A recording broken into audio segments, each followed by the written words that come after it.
Harendra, Vidyabhushan, good evening. कैसे हैं भाई आप लोग?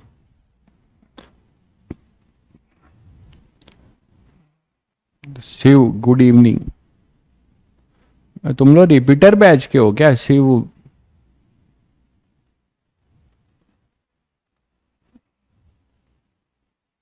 संजना, पूर्णिम, आकाश, सभी को Raman, good evening.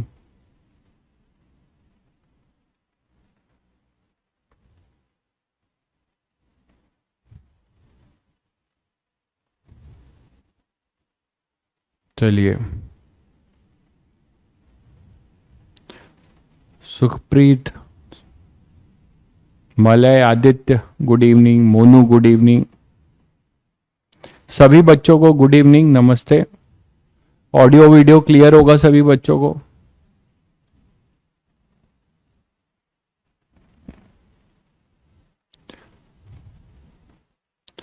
Audio video clear होगा सभी को?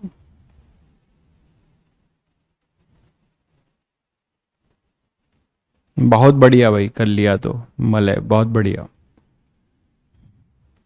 फोर्स के भी सारे क्वेश्चन कर लिया? फोर्स के क्वेश्चन कर लिया तुम लोगों ने जो बचे खुचे थे?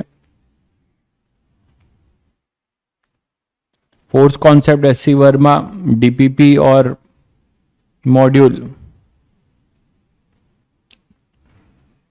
चलिए ठीक है, तो आगे बढ़ते हैं। तो लास्ट टाइम पे हम लोगों ने फ्रिक्शन का नेचर देखा था कि स्टैटिक फ्रिक्शन और काइनेटिक फ्रिक्शन कैसे कैसे लगता है, कब लगता है, और स्टैटिक में हमें ज्यादा ध्यान देना होता है। ठीक है, और इसी में हम लोग कर रहे थे केस ऑफ पुश और पुल। तो हमने केस ऑफ पुलिंग का देखा था। अब केस ऑफ अगर पुश देखते हो, है ना, हम लोगों ने पुलिंग का केस देख रखा था।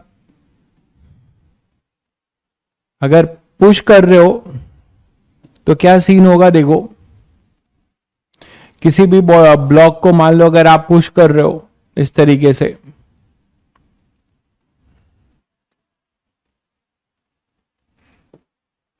तो ये ब्लॉक है अपना, ग्राउंड पे रखा हुआ है, मान लो ग्राउंड पे रखा हुआ है, और आप कोई एफ फोर्स लेके आ रहे हो, और किसी एफ फोर्स से आप इसको क्या कर रहे हो, यहां पे एफ फोर्स लगा रहे हो और एफ फोर्स से इसको पुश कर रहे हो। ठीक है, किसी एफ फोर्स से आप इसको पुश कर रहे हो।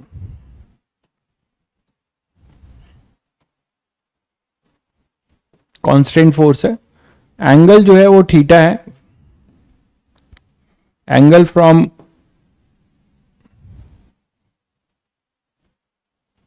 हॉरिजेंटल ये थीटा दिया हुआ है, पुश कर रहे हो।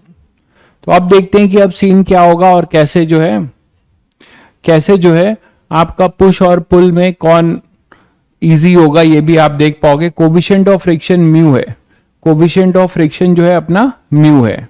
चलो बताओ फिर। अब पहले तो आप फोर्स का कंपोनेंट ले लोगे जो इफेक्टिव इसको इधर मूव कराएगा, है ना, वो हो जाएगा एफ कॉस थीटा। एक इधर आएगा एफ साइन थीटा। बाकी आपका नॉर्मल रिएक्शन लगेगा इधर ग्राउंड का, और mg लगेगा इधर, है ना। इस पे मास mg लग रहा होगा, और ये normal reaction due to ground होगा, normal reaction due to ground होगा, जिसको आपने n बोला है। यही सारे फोर्स लगेंगे। तो अब आप देखो यहां से F जो लग रहा होगा इसे आप बोल सकते हो it is F cos theta and this is your F sin theta.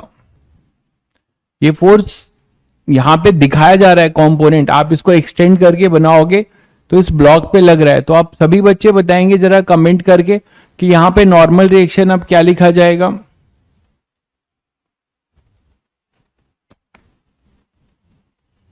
बताइए। सुहैब भाई, पुली के बहुत क्वेश्चन करा चुका हूं, आप लेक्चर देखिए आपको मिल जाएगा। बहुत क्वेश्चन, बहुत सारे ट्रिक बताए हैं पुली के। आर्यन ने बताया है कि नॉर्मल रिएक्शन mg होगा। फिर वही गलती कर रहे हो भाई आर्यन, लास्ट टर्न पे ही मैंने क्लियर किया था। वाई डायरेक्शन में नेट इक्विलिब्रियम को जस्टिफाई करेंगे। बहुत बढ़िया, बाकी बच्चे उत्कर्ष, अमन, आदित्य सबने सही आंसर दिया है, बहुत बढ़िया। तो यहां पर आप वाई डायरेक्शन में हमारा न्यूटन फर्स्ट लॉ लगेगा, तो ये गलती मत करिए, कई बार बता चुका हूं। तो वाई डायरेक्शन में नेट फोर्स जो एन होगा वो बराबर होगा downward force mg plus F sine theta के। तो ये ध्यान रखिएगा, जो एन होगा वो mg plus F sine theta के बराबर होगा।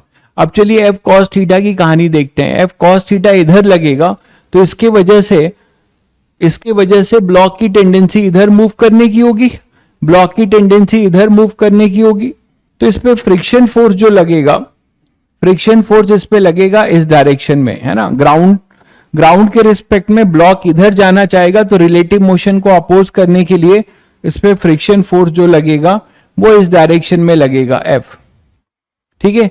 लेकिन हमें इसको जो है, हमें इसको जस्ट मूव कराना है, तो ये तब तक मूव नहीं कर सकता जब तक एफ कॉस थीटा इस स्टैटिक फ्रिक्शन की मैक्सिमम वैल्यू को ओवरकम ना कर दे, है ना। तो आप यही कंडीशन लगाओगे फॉर ब्लॉक टू मूव। तो सब कुछ वैसे ही होगा, बस नॉर्मल रिएक्शन चेंज हो चुका है। फॉर ब्लॉक टू मूव क्या कहेंगे, F cos theta should be greater than equal to F S max. F S max बोलो भाई, मैक्सिमम स्टैटिक फ्रिक्शन, ये जो आपका स्टैटिक फ्रिक्शन लग रहा होगा, इस मैक्सिमम स्टैटिक फ्रिक्शन को ओवरकम करे, इस स्टैटिक फ्रिक्शन की मैक्सिमम वैल्यू को ओवरकम करे। तो आप यहां से सब कुछ वही आएगा, बस यहां नॉर्मल रिएक्शन का चेंज हो चुका है। वहां पर पुलिंग वाले केस में mg minus F sine theta था, यहां mg plus F sine theta है।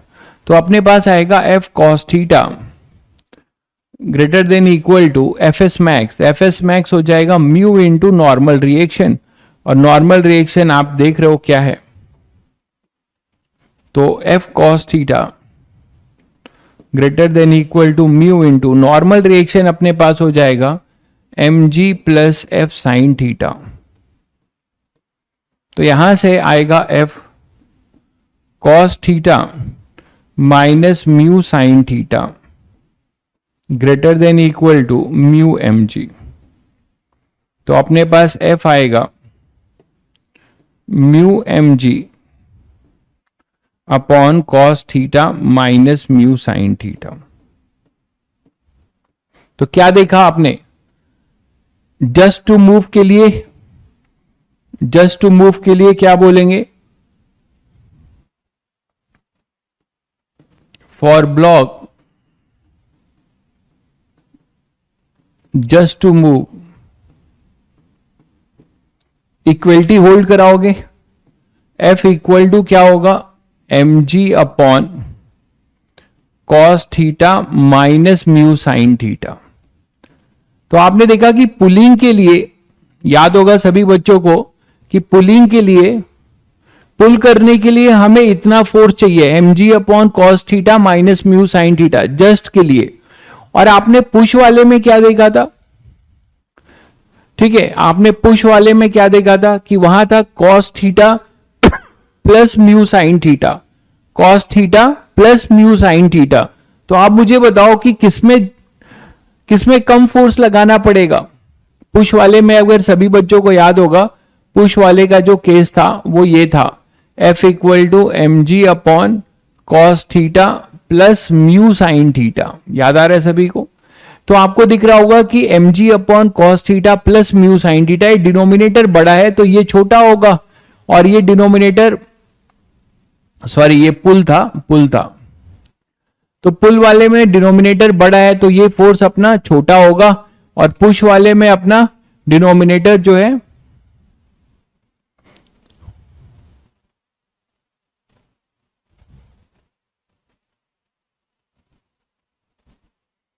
डिनोमिनेटर मतलब माइनस में है, तो ये कम हुआ ना, और ये अपने पास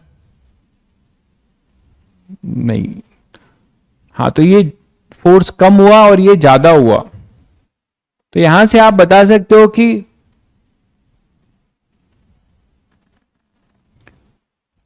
म्यू नहीं लिखा है क्या, मैंने लिख तो दिया है, अच्छा म्यू नहीं लिखा है, म्यू ऊपर भी होगा ना।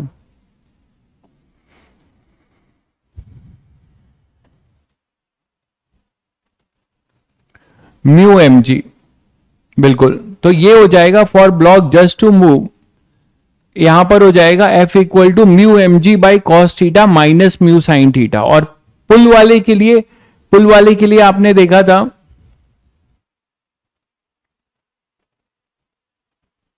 नॉर्मल रिएक्शन अपना ऊपर लग गया था, नॉर्मल रिएक्शन ऊपर लगा था और एम जी नीचे था, और एफ साइन थीटा भी अपना क्या था ऊपर, तो यहां पर माइनस आया था, तो वहां से वो प्लस हो गया था। तो सभी को क्लियर है। तो यहां से अब क्या करो, ये है अपना जस्ट टू मूव के लिए। अब यहां से मिनिमम भी निकालोगे तो मिनिमम की वैल्यू सेम आएगी, है ना, मिनिमम एफ मिनिमम। उसके लिए ये टर्म आप जो है क्या करोगे, मैक्सिमाइज कर दोगे, इसकी मैक्सिमम वैल्यू सबको पता है, म्यू एम जी upon under root 1 plus mu square. वहां भी वही आया था, यहां भी यही आएगा, तो मिनिमम वैल्यू सेम आएगी, ठीक है, जस्ट टू मूव के लिए। बट इन जनरल ये तो मिनिमम वैल्यू है, एक पर्टिकुलर वैल्यू है ना, एक पर्टिकुलर वैल्यू है। लेकिन अगर मैं कह रहा हूं कि किस केस में ज्यादा फोर्स लगाना पड़ेगा, किस, अगर आपको थीटा सेम दे दिया जाए, ठीक है, और सेम बॉक्स हो, उसको एक बार पुश करना है एक बार पुल करना है, तो आप क्या देख रहे हो कि पुशिंग जो है, पुशिंग अपना इजी है इन कंपैरिजन टू पुलिंग, है ना। इसमें कम फोर्स लगाना पड़ेगा, नहीं इसमें ज्यादा फोर्स लगाना पड़ रहा है ना एफ के लिए। तो पुशिंग अपना पुश करना ज्यादा, पुश करने में ज्यादा फोर्स लगाना पड़ रहा है, पुल में कम लगाना पड़ रहा है ना। हाँ म्यूएस ले लो, आप म्यूएस ले लो, कोई दिक्कत नहीं है, यहां पे आप म्यूएस ले लो, अंडरस्टूड है, वो होगा तो म्यूएस ही, बट वो अंडरस्टूड है, म्यूएस ले लीजिए, कोई दिक्कत नहीं है। वो म्यू भी हो सकता है, मैंने कहा था कि वैल्यू आपको दी जाएगी, अगर म्यू दिया है तो अंडरस्टूड है कि वो म्यूएस ही है, तो आप म्यूएस ले सकते हैं, नहीं दिया जाए तो आप म्यू लेके सर, ठीक है। क्लियर है सभी बच्चों को। तो अब आप लोग बता सकते हो, हाँ बिल्कुल, यहां से देख लो, पुश करने में आपको कम लगेगा बिल्कुल, पुल करने में ज्यादा लगेगा, सॉरी पुश करने में ज्यादा लगेगा और पुल करने में कम लगेगा बिल्कुल, इसीलिए पुल करना ज्यादा इजी होगा। तो ये बात के लिए मैंने इतनी कहानी आपको बताई, और ये इससे आप न्यूमेरिकल सॉल्व करने में कंपोनेंट का नॉर्मल रिएक्शन का ध्यान रखिएगा। चलिए ठीक है, तो ये सभी बच्चों को क्लियर हो गया मैथमेटिकली भी कि क्यों जो है पुल करना इजी है पुश करने के जगह पे। नेक्स्ट देखते हैं एक वेरिएशन, कि मान लीजिए अब इसी के जगह पे एक वर्टिकल वॉल है, और इस वर्टिकल वॉल पे आपने क्या किया है, ब्लॉक लगा रखा है,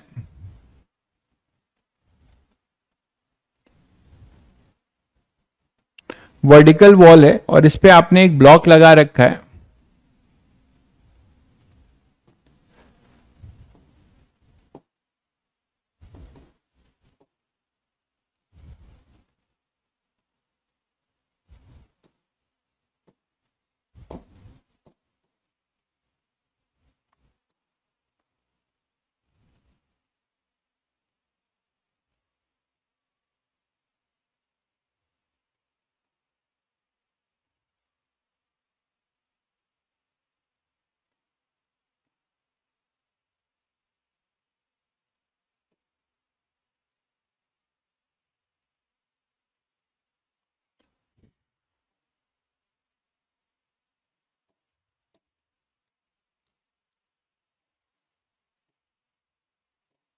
तो ये ब्लॉक है जो इस वॉल के सहारे टिक, हमें इसको क्या करना है, प्रेस करके रखना है।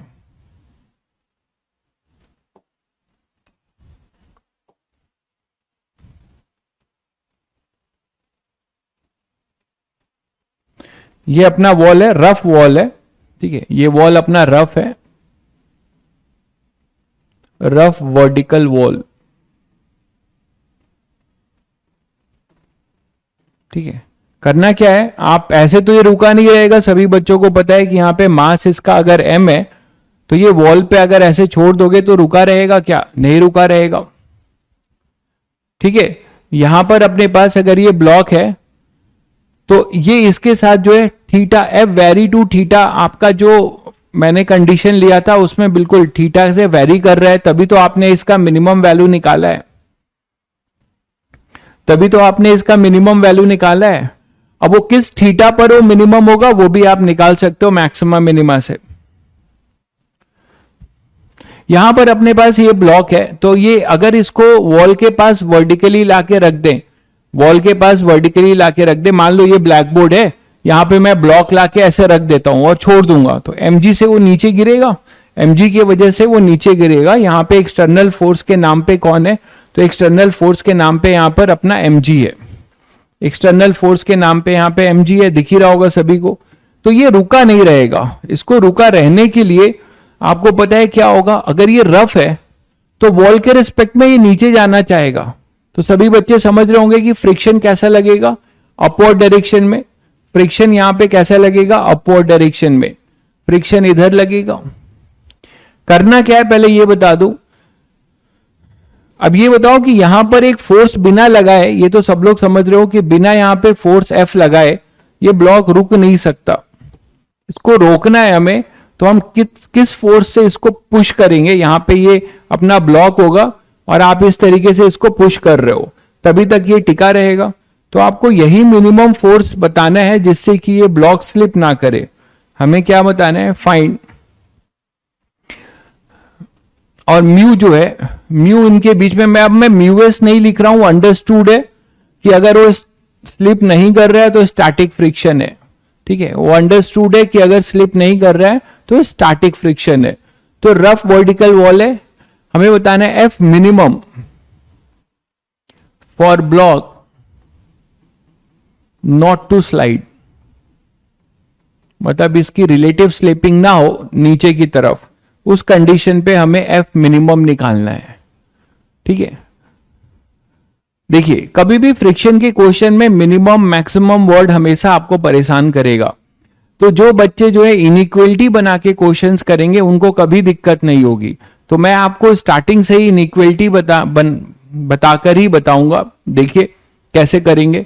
mg के वजह से ये नीचे जाना चाहेगा तो इसके फ्रिक्शन की डायरेक्शन सब लोग आसानी से गेस कर सकते हो कि फ्रिक्शन जो है ऊपर लगेगा, क्योंकि ग्राउंड कह रहा हूं, इसके रिस्पेक्ट में, वॉल के रिस्पेक्ट में नीचे जा रहा है, तो स्लाइडिंग इसकी नीचे हो रही है तो वॉल इस पे फ्रिक्शन फोर्स लगाएगा ऊपर की तरफ, और वो फ्रिक्शन होगा अपना Fs, क्योंकि इसको रोके रहना है तो स्टैटिक फ्रिक्शन लगेगा। कभी भी जब वो रुका रहेगा तो स्टैटिक फ्रिक्शन लगाएंगे Fs, और इनइक्वलिटी बनाने की कोशिश करेंगे। कैसे इनइक्वलिटी बनाएंगे वो देखिए, ये Fs लगेगा और mg तो सभी को पता है, और इधर आपने एक F से पुश किया है, F से पुश किया है तो एक्शन की वजह से ये वॉल इस पे नॉर्मल रिएक्शन भी लगा रहा होगा, ये वॉल इस पे एक नॉर्मल रिएक्शन लगा रहा होगा N का। इतने फोर्सेज लग रहे होंगे, अब क्या होगा बताओ, फॉर ब्लॉक नॉट टू, देखिए कैसे स्टार्ट करेंगे ऐसे question, for block not to slip, block slip ना करे, बहुत बढ़िया भाई सुहेब, बहुत बढ़िया। तो for block not to slip क्या लिख सकते हैं आप लोग बताइए, ब्लॉक अगर इक्विलिब्रियम में स्लिप ना करे तो इक्विलिब्रियम में रहेगा, तो Fs किसके बराबर होगा, mg के, Fs किसके बराबर होगा, mg के, तो Fs is equal to mg, ये लिखेंगे। जब दोनों फोर्स बराबर हो जाएंगे तो स्लिप नहीं करेगा, और कौन सा लॉ लगेगा, न्यूटन फर्स्ट लॉ, बिल्कुल।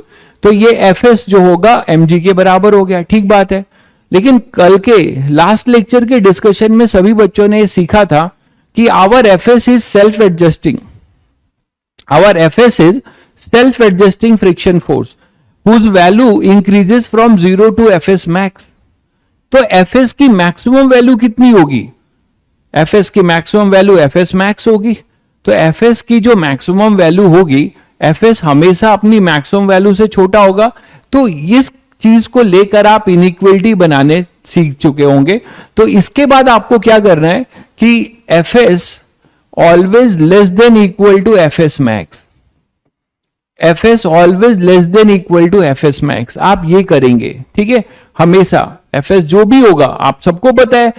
ये कुछ बच्चे क्या करते हैं, यहां एफएस मैक्स लगा देते हैं। जनरली 80% बच्चे यही करते हैं कि यहां एफएस की जगह एफएस मैक्स लगा के क्वेश्चन सॉल्व कर दिया। ठीक है, उनका आंसर आ जाएगा, बट वो मिनिमम या मैक्सिमम की भाषा नहीं समझ पाएंगे।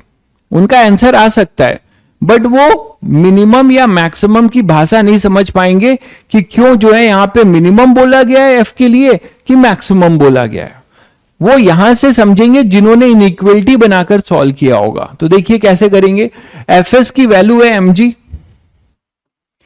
Less than equal to F S max. F S max क्या होगा भाई, म्यू इंटू, अंडरस्टूड है वो म्यू एस है, मैं बार बार नहीं लिख रहा हूं, म्यू इंटू एन। अब यहां पर एन इस केस में बहुत बच्चों ने अपने दिमाग में भर रखा होता है कि जहां नॉर्मल रिएक्शन दिखे mg ठोक दो। n इक्वल टू mg हमेशा नहीं होगा, फिजिक्स है ये। आप देखिए n की वैल्यू यहां पर किसके बराबर है, f के, हॉरिजॉन्टल डायरेक्शन के इक्विलिब्रियम से ये पता चला। तो फॉर हॉरिजॉन्टल इक्विलिब्रियम आपको पता है, ब्लॉक के हॉरिजॉन्टल इक्विलिब्रियम के लिए, फॉर हॉरिजॉन्टल इक्विलिब्रियम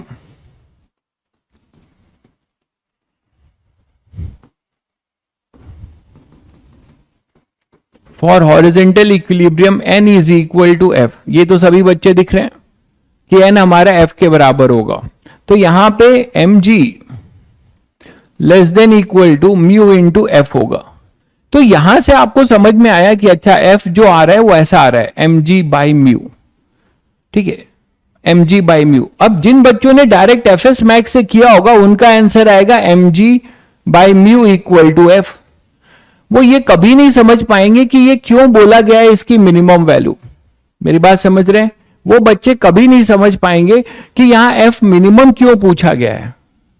समझ गए, लेकिन आप समझ सकते हो क्योंकि अब यहां पे ये है, इसका जनरल आप सॉल्यूशन जानते हो ये कि अगर हमारा एफ जो फोर्स आप लगा रहे हो इस ब्लॉक पे, इसको इस तरीके से रोकने के लिए पुश कर रहे हो, वो mg बाई म्यू के बराबर हो या उससे बड़ा हो, mg बाई म्यू के बराबर हो या उससे बड़ा हो।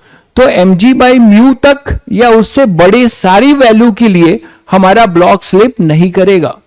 तो आपसे इसीलिए मिनिमम पूछा है। तो अगर आपसे मिनिमम पूछा जाए तो मिनिमम के लिए इक्वलिटी होल्ड कराएंगे for minimum, for F minimum, है ना, हम इक्वलिटी होल्ड कराएंगे, दिख ही रहा होगा। तो एफ मिनिमम आप लिखोगे mg by mu. This is not general, general F is this.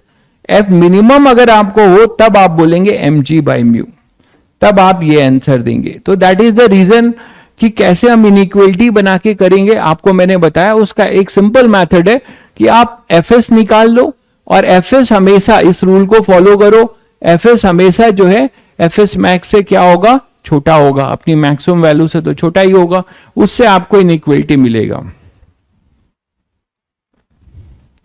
Greater F हुआ तो, अगर ग्रेटर एफ हुआ तो क्या कह रहे हैं, हाँ ग्रेटर एफ हुआ तो मूव कैसे करेगा मेरे भाई। एफ अगर ये mg बाई म्यू या इससे जो है बड़ा हुआ तो मूव नहीं करेगा। लेस हुआ, मूव करने के लिए f को हमेशा लेस होना पड़ेगा mg बाई म्यू से। ठीक है, mg बाई म्यू से लेस होना पड़ेगा, तब ब्लॉक कभी नहीं रुक पाएगा, तब ब्लॉक नहीं रुक पाएगा, वो नीचे चला जाएगा। क्लियर है। कौन है ये, मैक्सिमम वैल्यू इनफाइनाइट हो गया। आप पहली क्लास कर रहे हो क्या भाई मलय, आपको बताया नहीं गया था कि एफएस की वैल्यू क्या होगी, आप इनफाइनाइट क्यों बोल रहे हैं। ऐसा करोगे, एफएस की वैल्यू 0 से एफएस मैक्स तक होती है। ये तो आपको कल स्टैटिक फ्रिक्शन में आपको बताया गया है। आप कह रहे हैं इनफाइनाइट तक जा सकता है क्या, ये नहीं बताया गया आपको, ये आपको लास्ट टर्न पे नहीं बताया गया। आप कह रहे हैं इनफाइनाइट जा सकता है, कैसे इनफाइनाइट जा सकता है। ठीक है, अच्छा एफ मैक्स की बात कर रहे हो, मैक्सिमम कुछ चीज होता है भाई, अगर कोई बच्चा मैक्सिमम की यहां बात कर रहा है तो मैक्सिमम तो कुछ भी हो सकता है। अगर 10 न्यूटन पे ये रुका हुआ है तो 50 न्यूटन पे भी रुका होगा, 100 न्यूटन पे भी रुका होगा, 1000 न्यूटन पे भी रुका होगा, 5000 न्यूटन पे भी रुका होगा। तो मैक्सिमम की कोई लिमिट नहीं है भाई, मिनिमम पूछा जा सकता है। तो चीजों को रिवाइज करके आइए भाई क्लास में, तो आपको ज्यादा मजा आएगा, नहीं तो आपको हर चीज सरप्राइज लगेगा। इसी क्वेश्चन को थोड़ा मैं चेंज कर रहा हूं और इसको और अच्छा बनाता हूं। देखिए, मान लीजिए यही अपना जो ब्लॉक है, जो यही ब्लॉक है, इस पे जो हम फोर्स लगाने जा रहे हैं,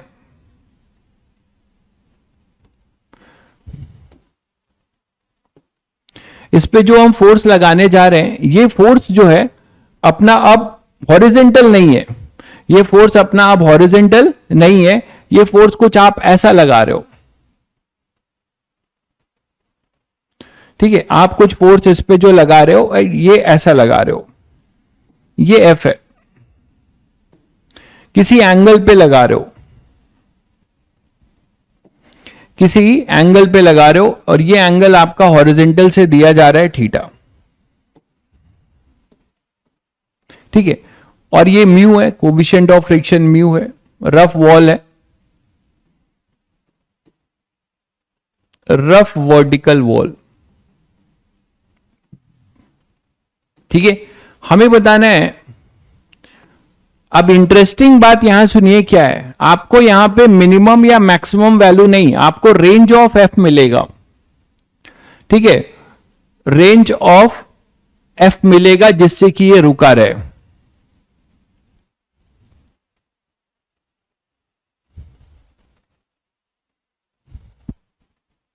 ठीक है, तो अब यहां पर हमें क्या बताना है कि एफ जो है, हमें रेंज ऑफ एफ मिलेगा। कैसे मिलेगा आप देखिएगा अभी। Range of F for block to be in equilibrium, for block not to slip. तो आपको रेंज ऑफ एफ बताना है, मतलब रेंज ही मिलेगा, वो कैसे मिलेगा ये आपको देखना है। तो range of F for the block not to slip. ठीक है, कोई बच्चा बता पाएगा मुझे, देखें कितने लोग सोच पा रहे हैं कि मैं क्यों रेंज की अब बात कर रहा हूं। ठीक है, क्यों मैं रेंज की बात कर रहा हूं, why we are talking about range, why not talking about minimum value of F जैसे अभी किया था। कोई बताएगा, कोई बच्चा बताएगा, सोच पा रहा है कुछ। पहले तो आप क्या करो, एफ का कंपोनेंट लो। ये तो आप इतना तो सब लोग देख रहे हो कि एफ का एक कंपोनेंट ऐसा लगेगा, एफ कॉस थीटा, और एफ का एक कंपोनेंट लगेगा इधर, एफ साइन थीटा। ठीक है, मैं यहां लगा दूं तो कुछ बच्चों को नहीं तो दिक्कत होगी, तो एक काम करता हूं, थोड़ा डायग्राम और ठीक कर देता हूं।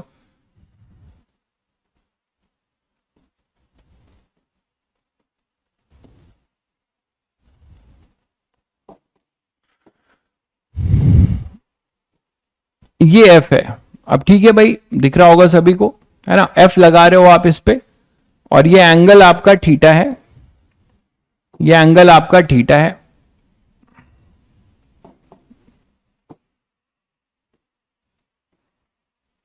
अब आप इसके दो कंपोनेंट ले रहे हो, एक एफ का एक कंपोनेंट इधर होगा, एफ कॉस थीटा, और दूसरा कंपोनेंट होगा एफ साइन थीटा। तो जो अपना एफ कॉस थीटा है ये इधर है, और इधर मिलेगा एफ साइन थीटा। तो दो फोर्स तो ब्लॉक पे लगेंगे, ऐसे और एक ऐसे। ये सभी को दिख रहा है?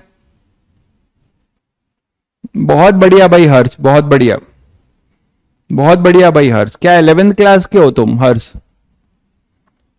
हर्ष क्या आप 11th क्लास के हो?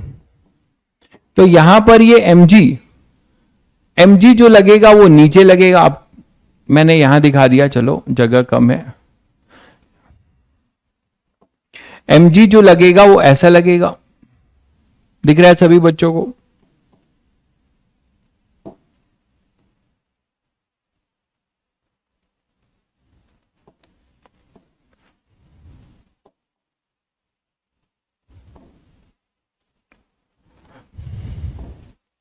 ये अपना mg होगा,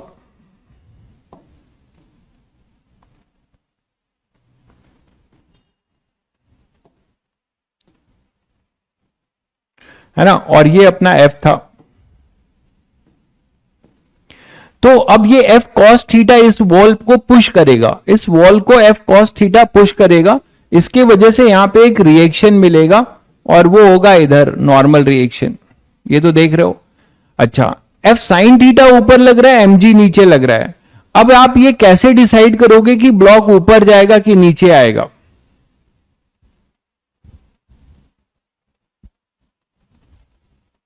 ठीक है, एफ कॉस थीटा और एफ साइन थीटा में पहले तो यहां देखो, दोनों में डिफरेंस समझो। ये देखो, यहां पे नीचे जाने के लिए जो फोर्स था वो एक्सटर्नल फोर्स था, केवल एक mg। तो आपने तुरंत बता दिया कि इसकी रिलेटिव मोशन की टेंडेंसी नीचे होगी, तो यहां पे फ्रिक्शन हमेशा ऊपर लगेगा, ये आपने तुरंत बता दिया, बिल्कुल सही बात है। अगर यहां की बात करो तो यहां कहानी अलग है। यहां पे एक नीचे फोर्स है mg और ऊपर फोर्स है एफ साइन थीटा। mg और एफ साइन थीटा दो फोर्स लग रहे हैं, आपको नहीं पता कि कौन से फोर्स ज्यादा है। ठीक है, तो जो फोर्स ज्यादा होगा उधर इसका मोशन करने की टेंडेंसी होगी, तो फ्रिक्शन फोर्स अपोजिट लगेगा। मतलब फ्रिक्शन फोर्स जो लगेगा वो नेट एक्सटर्नल फोर्स, जो रिजल्टेंट एक्सटर्नल फोर्स होगा उसके अपोजिट होगा। तो आपको यहां पर दो केस लेना पड़ेगा, तो इसमें आपको दो केस लेके सॉल्व करना पड़ेगा। पहला होगा केस 1, हम ऐसा एज्यूम करना पड़ेगा आपको कि मान लेते हैं कि हमारा F sine theta is greater then mg। तो केस 1 आपका होगा F sine theta greater then mg, ऐसा हम लेके चल रहे हैं।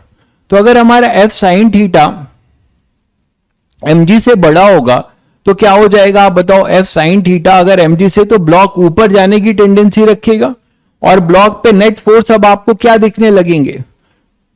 ब्लॉक पे नेट फोर्स ऊपर लगेगा, रिजल्टेंट कितना लगेगा इस तरफ, वो कितना लगेगा अपना F sine theta minus mg, है ना, F sine theta minus mg। तो फ्रिक्शन फोर्स कैसा होगा? फ्रिक्शन फोर्स अपना इस पे, फिर ब्लॉक ऊपर जाने की टेंडेंसी रखेगा तो फ्रिक्शन इस पे नीचे होगा, और ब्लॉक को मूव नहीं करना है तो लगेगा तो इस एफएससी, और यहां पर एक्सटर्नल फोर्स जो होगा अपना वो ये होगा, कितना होगा? एफ साइन थीटा, आपने इसको ग्रेटर माना है तो F sine theta minus mg। तो that is our external force. ये बात सभी बच्चों को क्लियर हो गई होगी आई थिंक। और ये तो एफ कॉस थीटा रहेगा जो नॉर्मल रिएक्शन को बैलेंस कर रहा होगा। तो इस वाले केस में ये सिचुएशन होगी। ये सभी लोगों को क्लियर हो गया? ठीक है, तो अब आपको for block not to move, for block not to slip आप क्या कंडीशन दोगे इस केस में? फॉर ब्लॉक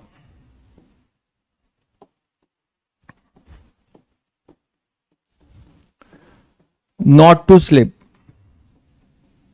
तो ब्लॉक को स्लिप ना करना हो तो क्या करेंगे आप? F sine theta minus mg upward force is equal to downward force fs। बोलो भाई, इज इक्वल टू fs। कभी भी जब स्टैटिक फ्रिक्शन होता है तो fs मैक्स डायरेक्ट नहीं लगा दोगे, क्योंकि तुम्हें नहीं पता कि F sine theta minus mg को रोकने के लिए fs अपनी मैक्सिमम वैल्यू तक गया होगा। ये आपको कैसे पता? आपको नहीं पता कि F sine theta minus mg के इस एक्सटर्नल फोर्स अपवर्ड को रोकने के लिए fs जो है अपनी मैक्सिमम वैल्यू पे लगेगा, ये नहीं पता। वो कुछ भी हो सकता है, लेकिन जो भी होगा वो 0 से fs मैक्स के बीच में होगा। वो जो भी होगा वो 0 से fs मैक्स के बीच में होगा। ठीक है, तो इसीलिए हम ये लिखेंगे। इसके बाद हम लोग क्या करेंगे? वही कंडीशन लगाएंगे, क्या? fs ऑलवेज इनइक्वलिटी बनाएंगे, less than equal to mu into n। और नॉर्मल रिएक्शन किसके बराबर है? हॉरिजॉन्टल इक्विलिब्रियम को देखते हुए n जो है f cos थीटा के बराबर है। ये तो आप देख पा रहे हो, हॉरिजॉन्टल इक्विलिब्रियम को बैलेंस करा रहे हो, n f cos theta. Clear है सभी को? चलिए वैल्यू पुट करिए, फिर आपको मिल जाएगा F sine theta minus mg less than equal to mu into F cos theta. ये अंडरस्टूड है कि ये म्यू स्टैटिक है। इधर लेके आओ, sine theta minus mu cos theta less than equal to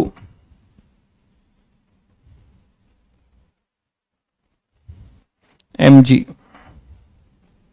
तो f आ जाएगा less than equal to mg upon sine theta minus mu cos theta. तो हमारे पास f पे ये कंडीशन आई एक, mg upon sine theta minus mu cos theta. ठीक है, नेक्स्ट आपका केस ये होगा कि दूसरा केस लेंगे आप कि व्हेन कि ये जो है f साइन थीटा लेस हो, f sign theta less then mg, मतलब ब्लॉक की टेंडेंसी नीचे जाने की होगी, ब्लॉक की टेंडेंसी अपनी नीचे जाने की होगी। तो अगर ब्लॉक की टेंडेंसी नीचे जाने की होगी तो उस पर रिजल्टेंट फोर्स क्या लगेगा, देखो रिजल्टेंट फोर्स के नाम पे अब क्या बताओगे, रिजल्टेंट फोर्स नीचे लगेगा। ठीक है, और कितना रिजल्टेंट फोर्स नीचे लगेगा तो फ्रिक्शन जो अपना होगा, जो फ्रिक्शन अपना होगा वो ऊपर लगेगा। अब फ्रिक्शन की डायरेक्शन चेंज हो जाएगी, वो ऊपर लगेगा Fs। ये सब लोग समझ पा रहे हैं, इसकी टेंडेंसी नीचे जाने की है वॉल के रिस्पेक्ट में, तो स्टैटिक फ्रिक्शन उस रिलेटिव मोशन को अपोज करेगा। वॉल के रिस्पेक्ट में ब्लॉक नीचे जाना चाह रहा होगा, क्यों नीचे जाना चाह रहा होगा, क्योंकि रिजल्टेंट फोर्स अब हमारा इधर है, डाउनवर्ड में है। कितना है, mg minus F sine theta. तो this is our resultant force in downward direction. ठीक है, और यहां पे Fs लगेगा। तो आप क्या बोल सकते हो, how many lecture to finish friction. यही सबसे बड़ा लोगों का कंसर्न होता है, मुझे लगता है, पता नहीं क्यों, कुछ क्या रीजन है भाई। मेरे पास ऐसा कोई सर्टेन कोई मेरे पास प्लान नहीं होता कि मैं इस लेक्चर को 2 दिन में खत्म ही कर दूंगा या 4 लेक्चर में खत्म कर दूंगा। मेरे दिमाग में जो भी कॉन्सेप्ट आते जाते हैं आपको देता जाता हूं, लेकिन 5-6 लेक्चर में मतलब फ्रिक्शन खत्म हो जाएगा। एक टेंटेटिव आपको बता सकता हूं, इससे आपको क्या फायदा होगा मुझे नहीं समझ में आया। तो यहां पे अब देखो, एक फ्रिक्शन फोर्स इधर लग रहा होगा, F cos थीटा तो इधर ही होगा, और नॉर्मल रिएक्शन अपना इधर होगा। तो ये अपना होगा F cos थीटा, और ये होगा नॉर्मल रिएक्शन। तो नॉर्मल रिएक्शन तो F cos थीटा के बराबर ही होगा। तो mg minus F sine theta इधर Fs होगा। तो अब आप क्या बोल सकते हो, for block not to slip,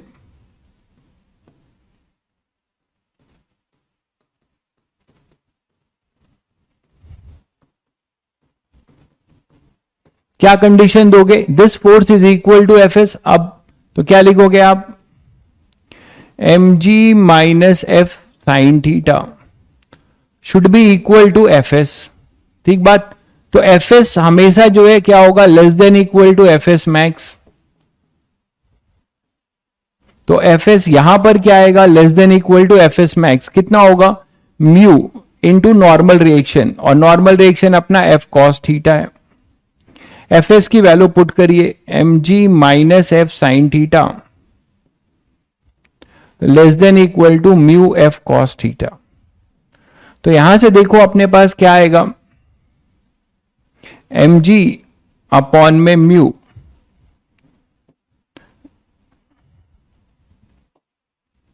F को एक तरफ ले लो पहले,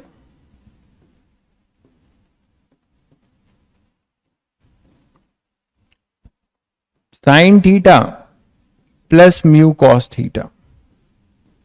तो अब यहां से आपको F मिल रहा है greater than equal to mg upon sine theta plus mu cos theta.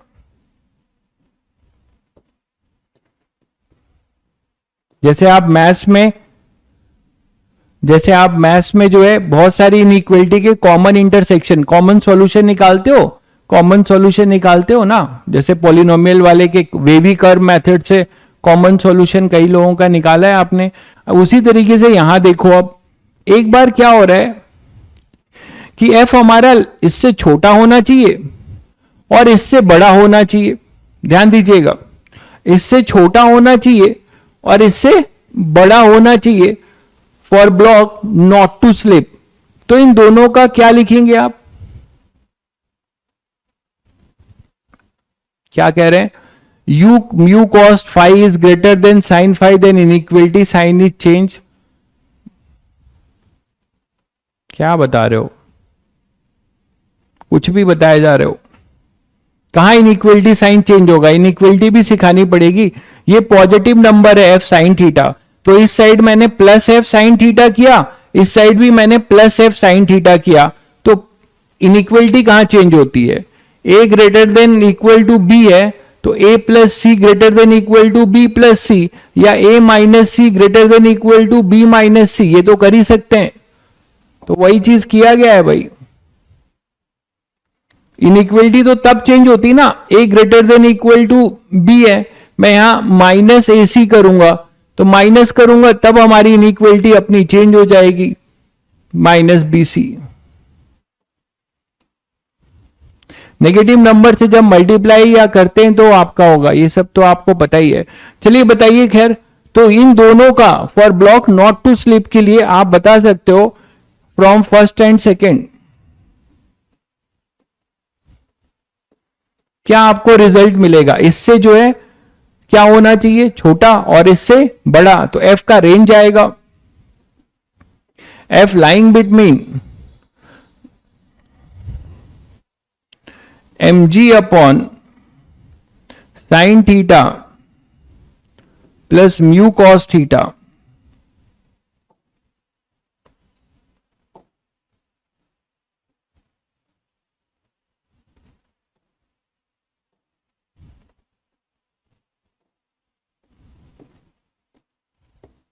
And less than equal to, range लिख लो तो आपको ज्यादा बेटर समझ में आएगा, क्योंकि इक्वलिटी पे मिनिमम वैल्यू मिलने लगेगी।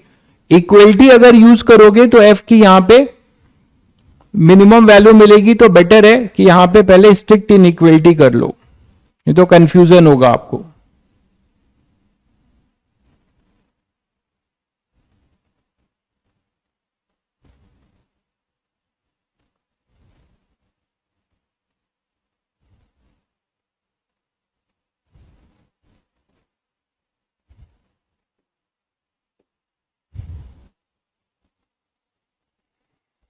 तो यहां से आपको देखो मैक्सिमम और मिनिमम वैल्यू आपको मिलेगी, F less than equal to है।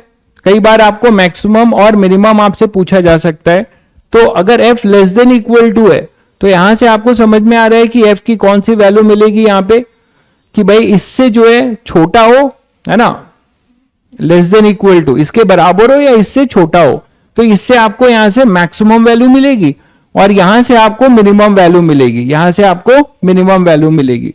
तो आप मैक्सिमम और मिनिमम वैल्यू है तो इसको ऐसे लिख लो। ये अब मैं यहां से बता रहा हूं कि अगर नॉट टू स्लिप की बात करो तो आप ऐसे लिख सकते हो।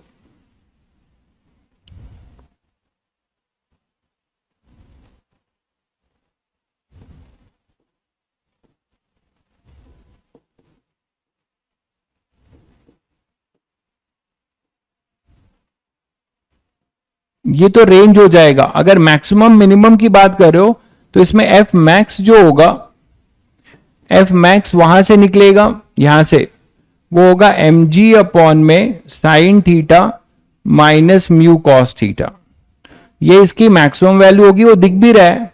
और एफ मिनिमम जो होगा वो अपने पास हो जाएगा एम जी अपॉन में sign theta plus mu cos theta.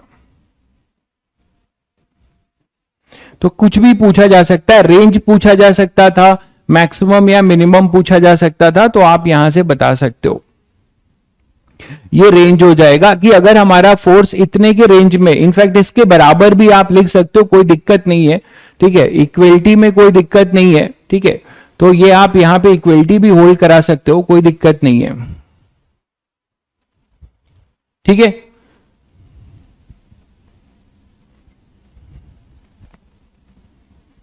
बिल्कुल इक्वल पे भी मूव नहीं करेगा। तो यहां से आप कभी भी ऐसा क्वेश्चन आए तो आपको केस बनाने का आइडिया लगा, ठीक है, केस बनाने का आपको आइडिया लगा कि आप इस तरीके से केस बना पाओगे। जैसे इसी क्वेश्चन को घुमाकर आपसे पूछा जाए, देखें कितने बच्चे करते हैं। मान लो एक ब्लॉक है, मान लो आपके पास एक ब्लॉक है,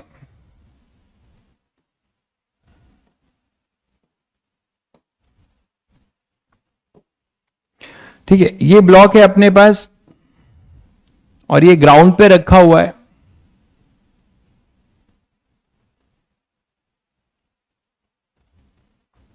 इसके साथ एक छोटा ब्लॉक है,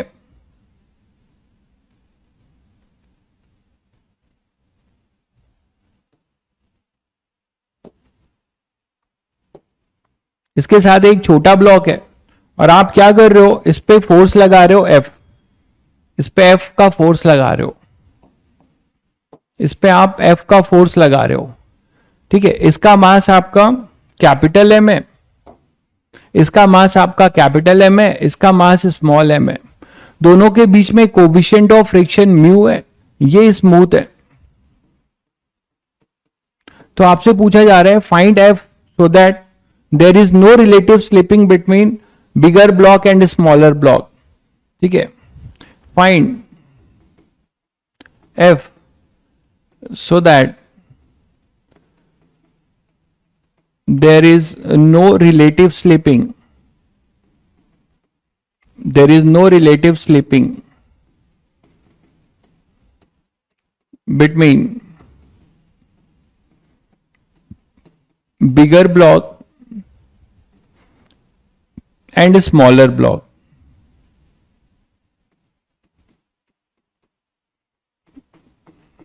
ठीक है,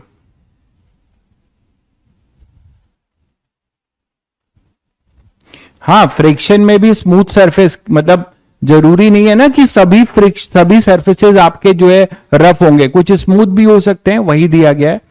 ठीक है, तो ग्राउंड आपका स्मूथ है और इन दोनों के बीच में बस फ्रिक्शन है। आपने इसको एफ फोर्स से क्या किया है, पुल किया है। तो आपको बताना है कि एफ की क्या वैल्यू होगी जिससे कि ये इस पे रिलेटिव स्लिपिंग ना हो, दोनों के बीच में रिलेटिव स्लिपिंग ना हो।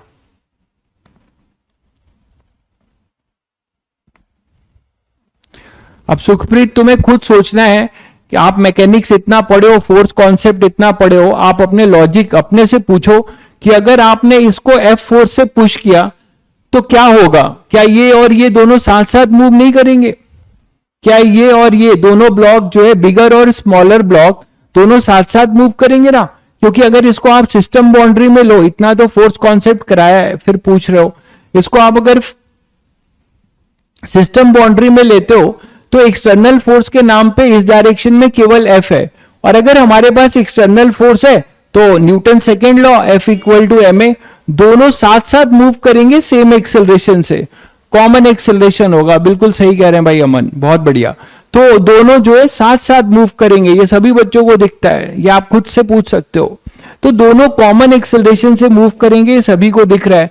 जब आप इसको इस तरीके से पुश करोगे तो दोनों साथ साथ मूव करेंगे, क्योंकि इस डायरेक्शन में एक ही फोर्स है। इन दोनों के बीच का जो नॉर्मल रिएक्शन होगा वो इंटरनल फोर्स होगा। ये इस पे नॉर्मल रिएक्शन लगाएगा, ये इस पे नॉर्मल रिएक्शन लगाएगा, लेकिन ये दोनों फोर्स क्या हो जाएंगे? इंटरनल फोर्स होंगे ना भाई। ये दोनों फोर्स अपने इंटरनल फोर्स होंगे फॉर दिस सिस्टम बाउंड्री। ठीक है, बताइए, तो नेट फोर्स आपका जो है इस डायरेक्शन में एक्सटर्नल फोर्स एफ होगा। तो ये दोनों कॉमन एक्सेलरेशन से मूव करेंगे, खुद ही सोच लेना चाहिए। तो ये कॉमन एक्सेलरेशन से, इसका एक्सेलरेशन भी ये होगा और इसका भी ये होगा, both move with common acceleration. ये सिस्टम कॉमन एक्सेलरेशन से मूव होगा। तो सबसे पहले काम क्या होगा आपका? पहले वो कॉमन एक्सेलरेशन निकाल लेना चाहिए। देखिए कैसे सोचेंगे कि स्टूडेंट कैसे धीरे धीरे इसको सॉल्व कर सकता है और सोच सकता है। पहले कॉमन एक्सेलरेशन निकालिए।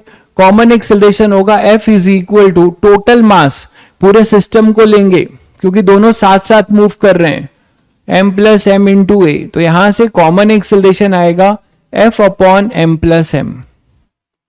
तो आपने एक्सेलरेशन निकाल दिया। आप बोले सर ये एक्सेलरेशन क्यों निकाल रहे हो? एक्सेलरेशन इसलिए निकाल रहे हैं, ध्यान से सुनिए, हर चीज का लॉजिक है। रमन अभी आप आंसर चेक कर लीजिएगा, बाकी बच्चे बहुत ने कर रखा है, आंसर चेक करिएगा, अभी क्लियर हो जाएगा। आप मुझे बताओ कि जो बंदा ग्राउंड पे खड़ा होगा, जो ऑब्जर्वर ग्राउंड पे, किसको ये रुका हुआ दिखेगा? ये समझने वाली बात है। किसको? इसको या इसको? इसके अंदर जो ऑब्जर्वर है, नॉन इनर्शियल फ्रेम ऑब्जर्वर को ये रेस्ट पे दिखेगा कि इनर्शियल वाले को, बताओ भाई। ठीक है, ये एनआईएफ है, ये अपना आईएफ है, दिख रहा है। तो किसको ये रुका हुआ दिखेगा? नॉन इनर्शियल वाले को। Very good. तो जब ये नॉन इनर्शियल वाले को हमें रुका हुआ दिखेगा तो तुम्हें क्या चमका? तुम्हें क्या चमका कि सर इसकी फ्री बॉडी डायग्राम हम बनाए, इसका फ्री बॉडी डायग्राम बनाए किसके रिस्पेक्ट में? बड़े वाले के रिस्पेक्ट में। बड़े वाले के रिस्पेक्ट में जब आप फ्री बॉडी बनाओगे तो ये एक्सेलरेशन है, तो इसको सूडो लगाना पड़ेगा। यहां पर एक सूडो फोर्स लगेगा, दिख रहा है सभी को? तो सूडो फोर्स तो निकालना पड़ेगा ना, सूडो के लिए ए की जरूरत पड़ेगी, इसीलिए हमने पहले ए निकाला। अब आपको एक काम कर देना है, बाकी सब वही है, बाकी पिछले जैसा ही आपको मिल जाएगा। क्या? एफबीडी ऑफ स्मॉलर ब्लॉक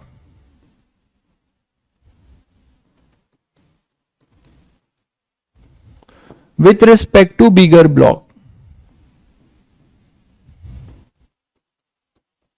ठीक है, क्या मिलेगा आपको बिगर ब्लॉक के रिस्पेक्ट में? अगर आप इसकी एफबीडी बनाएंगे तो फोर्सेस के नाम पे आपके पास क्या आएगा? देखिए, फोर्सेस के नाम पे आपके पास क्या क्या आएगा?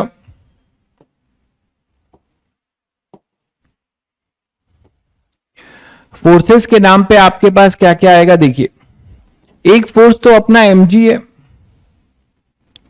एक फोर्स इस पे F लग रहा है, एक नॉर्मल रिएक्शन लग रहा है, और आपका एक आ जाएगा सूडो। यहां पर एक लगेगा सूडो। सूडो का रूल सभी को याद है। बड़े वाले ब्लॉक का जो एक्सेलरेशन है, बड़े वाले ब्लॉक का एक्सेलरेशन ए है, उसका डायरेक्शन चेंज करके इस बॉडी को देने का है। तो यहां पे लगेगा और इसके मास से मल्टीप्लाई करने का, इधर सूडो, और यहां पे बाकी सब वही है, mg f, और यहां नॉर्मल रिएक्शन n। बोलो भाई। आपका आंसर सही लग रहा है भाई कुमकुम। तो यहां पर ये m है। अब आप क्या देखोगे कि इसके रिस्पेक्ट में इस डायरेक्शन में तो बैलेंस होगा, हॉरिजॉन्टल डायरेक्शन में नेट फोर्स 0 है, F जो है n प्लस ma के बराबर होगा। मतलब पहले वाले क्वेश्चन में n F के बराबर था, अब n जो है यहां पर F प्लस ma F और ma के बराबर होगा। n F is equal to ma plus n होगा। तो आप हॉरिजॉन्टल डायरेक्शन में एक इक्वेशन लिखेंगे। दूसरी इंपॉर्टेंट बात कि mg से ये नीचे जा रहा होगा, तो इसके रिस्पेक्ट में ये नीचे जाने की टेंडेंसी रखेगा, तो फ्रिक्शन फोर्स ऊपर लगेगा, इस पे फ्रिक्शन फोर्स ऊपर लगेगा। तो फ्रिक्शन फोर्स आप ऊपर लगाओगे इस तरीके से, और वो अपना होगा स्टैटिक, वो अपना होगा स्टैटिक। ये होगा फ्रिक्शन फोर्स, क्योंकि इसको रुका हुआ दिखना चाहिए, बाकी सब वही होगा। तो अब आप क्या लिखोगे? इन हॉरिजॉन्टल डायरेक्शन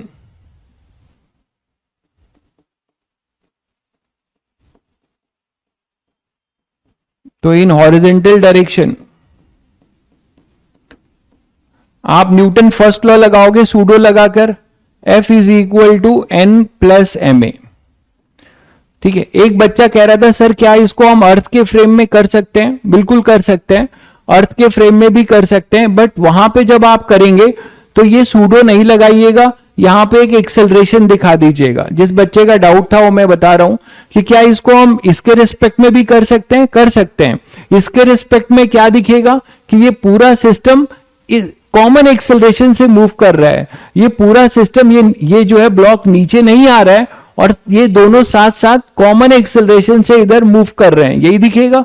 तो इसके रिस्पेक्ट में आप यहां सूडो नहीं लगाएंगे, यहां केवल एक्सेलरेशन लगाएंगे।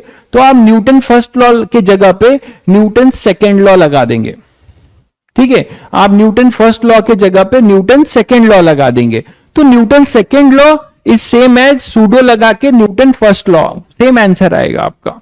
तो F equal to N plus ma। तो यहां से नॉर्मल रिएक्शन निकाल दीजिए, ये आएगा F माइनस ma। इसकी जरूरत कहां पड़ने वाली है? यहां पर जब आप Fs की इनइक्वलिटी बनाएंगे कि Fs is equal to mg for block not to move, for block not to slip. ये अभी अभी किया है आपने। तो Fs जो होगा mg के बराबर होगा, और Fs हमेशा अपनी मैक्सिमम वैल्यू से छोटा ही होता है। तो F S less than equal to F S max, that is M G less than equal to mu into normal reaction. और यहां नॉर्मल रिएक्शन कितना है, mu into F minus M A. बोलो भाई, आपको शायद एम एफ निकालना था, तो इसको और सॉल्व कर लीजिए। क्या आ जाएगा, M G less than equal to mu into F, A की वैल्यू आप निकाल लीजिए एफ के टर्म्स में, F minus small M F upon M plus M, A की वैल्यू पुट कर रहा हूं। तो यहां से हमें मिलेगा M G less than equal to mu, इसे आप सॉल्व करेंगे तो एम एफ कैंसिल होगा, capital M F upon M plus M. तो यहां से एम भी कैंसिल हो गया, देख लीजिए। तो एफ हमारे पास आएगा greater than equal to M plus M ji by mu, F greater than equal to M plus M ji by mu. तो शुरू वाले बच्चों के आंसर सही नहीं थे, देख लीजिए। देखिए भाई, जिसने ये अभी बैच अगर आपने परचेज किया है तो बहुत जल्दी और बहुत ही ज्यादा जल्दी आप फोर्स कॉन्सेप्ट के लेक्चर्स को कवर अप कर लीजिए, अदरवाइज आगे की चीजें बिल्कुल समझ में नहीं आएंगी, खासकर ये फ्रिक्शन या कोई भी, क्योंकि फंडामेंटल आपको मैकेनिक्स का आपका गायब रहेगा। ठीक है, तो जितनी जल्दी हो सके काइनेमेटिक्स बाद में करिएगा, फोर्स के शुरू के लेक्चर क्वेश्चंस वाले आप स्किप कर सकते हैं, फोर्स में भी जो क्वेश्चन वाले हैं वो बाद में करिएगा, जो बेसिक बेसिक जो लेक्चर वाले हैं उनको आप सॉल्व कर लीजिए, जिससे आप यहां कनेक्ट कर पाए। अच्छा, आपका सही था, कुछ बच्चों का सही था, कुछ का नहीं। अच्छा, मास स्मॉलर ब्लॉक का होगा एफएस में, बिल्कुल मैंने क्या कर दिया है, ओहो सही कह रहे हैं, ये म्यू इंटू, नहीं भाई स्मॉलर का क्यों होगा, कुछ भी एफएस जो है, हाँ यहां पे कह रहे हो ना, हाँ बिल्कुल होगा, एफएस स्मॉलर का होगा, बिल्कुल यहां थोड़ा सा कंफ्यूजन हो गया है, ये स्मॉल एम है, बिल्कुल ये होगा, तो मैंने क्या कर दिया, यहां स्मॉल एम होगा ना। अच्छा, यहां स्मॉल एम चलेगा, ठीक है। अब सॉल्व करिए, तो यहां पे जब ये स्मॉल एम है तो कैपिटल एम से कटेगा नहीं क्या, इसको मैं फिर से सॉल्व कर देता हूं, थोड़ा गड़बड़ हो गया है, ये स्मॉल एम था, M1 M2 ले लेना चाहिए था, चलो ठीक है। तो यहां से अपने पास ये तो कट जा रहा है, ये M G less than equal to mu, ऊपर आया था कैपिटल एम तो कटेगा नहीं, ये कैपिटल एम है, हाँ सही कह रहे हैं आप। तो यहां पे अपने पास जो एफ आएगा, अब जिनका सही था वो गलत हो जाएगा, greater than equal to M plus M, है ना, into M, M by M plus M G, और इधर हो जाएगा small M by capital M, mu by mu, और ये small M by capital M, ऐसा कुछ आएगा भाई। अब आप क्या कर सकते हो, इसमें एम कॉमन ले लें, उससे कुछ फायदा होगा,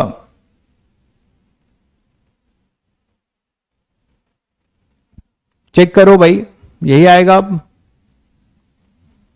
M plus M ji by mu M,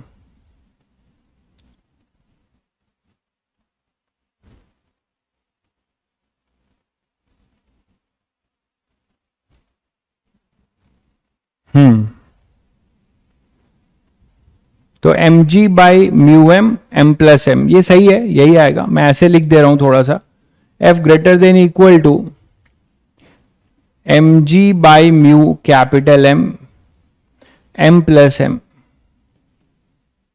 और m को आप अंदर ले जाओ तो थोड़ा सा देखने में अच्छा लगे, ऐसे भी लिख सकते हैं M ji by mu 1 plus small m by capital M, ऐसे भी लिख सकते हो।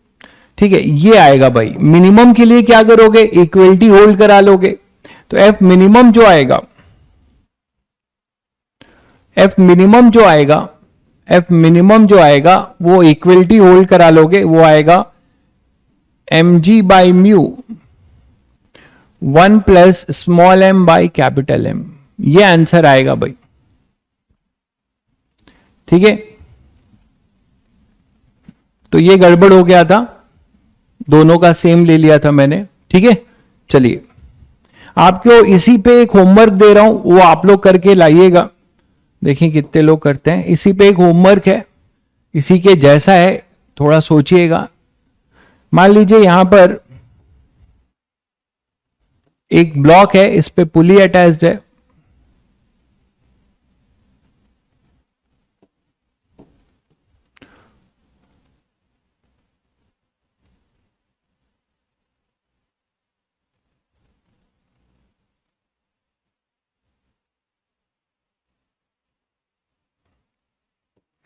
और यहां पर 2 ब्लॉक्स हैंग हो रहे हैं।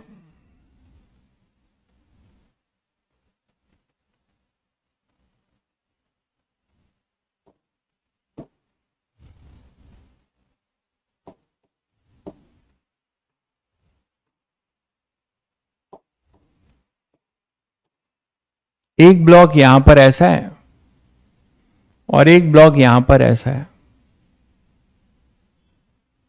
और ये पूरा बड़ा वाला जो वेज है ये ग्राउंड पर है, स्मूथ हॉरिजॉन्टल सरफेस पे, ये ग्राउंड है,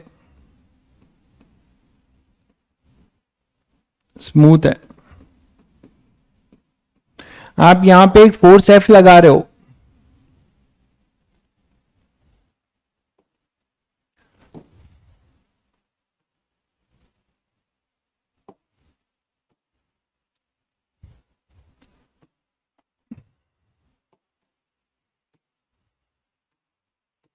इसके बीच में कोफिशिएंट ऑफ फ्रिक्शन अपना म्यू है, इसके बीच में भी कोफिशिएंट ऑफ फ्रिक्शन म्यू है, इसका मास भी m है, इसका मास भी m है, और इसका मास कैपिटल M है, इसका मास कैपिटल M है। String and pulley are massless.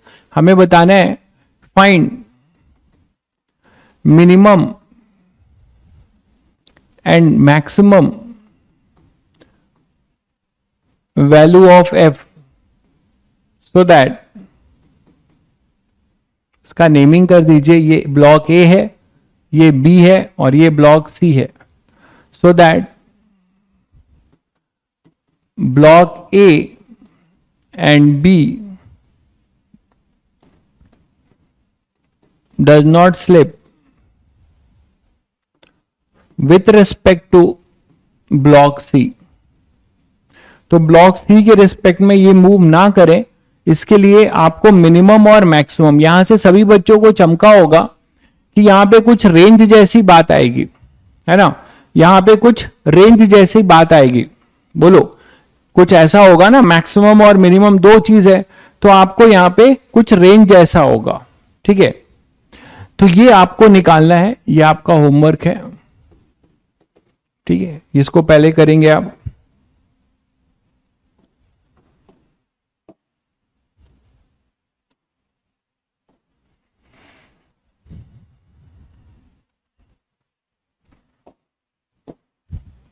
Next बात करते हैं friction on an inclined plane.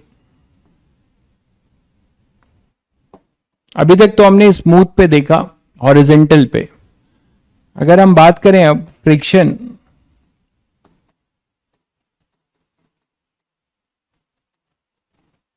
On an inclined plane, अगर हमारे पास कोई इंक्लाइंड प्लेन है, उस पे आपने कोई ब्लॉक को रख दिया है, तो क्या फ्रिक्शन लगेगा, कैसे करेंगे। ठीक है, मान लीजिए हमारे पास एक इंक्लाइंड प्लेन है ऐसा, इंक्लाइन प्लेन समझते हो ना, ग्राउंड है बट वो कुछ थीटा एंगल पे है। इंक्लाइन प्लेन है, वेज नहीं है, ये मैं आप लोगों को बता चुका हूं। वेज बोलेगा मतलब वो मूव भी कर सकता है, ये केवल इंक्लाइन प्लेन है।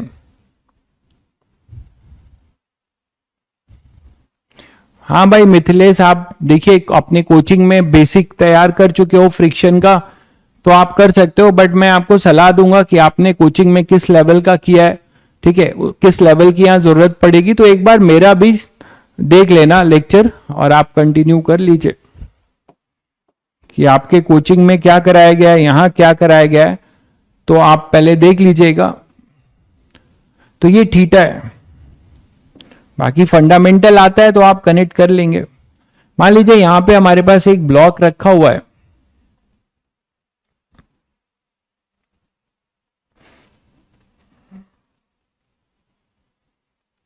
ये आपने ब्लॉक रख दिया है, ठीक है, थोड़ा सा गैप दिखाया है जस्ट कि आपको समझ में आ जाए ब्लॉक और इंक्लाइन प्लेन का सरफेस है अलग अलग। जैसे ही आप इसको छोड़ दोगे, स्मूथ था, अभी तक स्मूथ था तो सभी बच्चों को पता है सर mg साइन थीटा लगता था, इधर mg कॉस थीटा, इधर नॉर्मल रिएक्शन, तो ये mg साइन थीटा से इधर एक्सेलरेट करता था और इसका एक्सेलरेशन होता था g साइन थीटा। लेकिन अगर मैं बोलूं कि ये रफ है, अगर मैं ये बोलूं ये रफ है, ठीक है, तो क्या होगा आप देखो, पहले तो जैसे रखोगे एक्सटर्नल फोर्स के नाम पे mg साइन थीटा इसको नीचे ले जाना चाहेगा, ठीक है, और इस mg साइन थीटा का एक कंपोनेंट इधर लगेगा, नॉर्मल रिएक्शन इधर लगेगा। अब आप ध्यान से देखो तो सभी बच्चे समझ रहे हैं कि इसमें कोई चांस नहीं है कुछ सोचने का, क्योंकि एक्सटर्नल फोर्स के नाम पे इंक्लाइन प्लेन के अलोंग एक ही फोर्स है, एक्सटर्नल फोर्स के नाम पे इंक्लाइन प्लेन के अलोंग एक ही फोर्स है और वो है अपना mg sine theta. mg sine theta is our external force, है ना, तो ये इसको नीचे ले जाना चाहेगा, तो इंक्लाइन प्लेन के रिस्पेक्ट में ब्लॉक की टेंडेंसी नीचे जाने की है, ठीक है। कैसे आपने सोच लिया कि काइनेटिक लगेगा भाई, कुछ भी अभी से कैसे सोच लिया तुमने कि काइनेटिक ही लगेगा, क्या ये इसकी औकात नहीं है स्टैटिक फ्रिक्शन की इसको रोक दे, इसके औकात पे तुमने क्वेश्चन मार्क कर दिया है भाई, गलत बात है ये एफएस लगेगा, ठीक है, इसकी औकात कितनी है वो यहां से पता चलेगा, उसके बाद काइनेटिक की बात आएगी। एफएस है ये mg साइन थीटा, ये नॉर्मल रिएक्शन, ठीक। तो अगर मैं आपसे बोलूं कि किसी पर्टिकुलर थीटा आपको एक फ्रीडम दिया जा रहा है कि यहां से ये थीटा को बढ़ाते जाएं, ठीक है, ये थीटा मान लो अभी और कम था फिर बढ़ता जा रहा है, जैसे पहले मैं आपको बोलूं कि for block not to slip क्या कंडीशन लिखोगे, for block not to slip आप क्या लिखोगे भाई, यही लिखोगे कि mg sine theta should be equal to FS, बोलो mg साइन थीटा, बहुत बढ़िया, mg sine theta is equal to FS, ठीक बात है।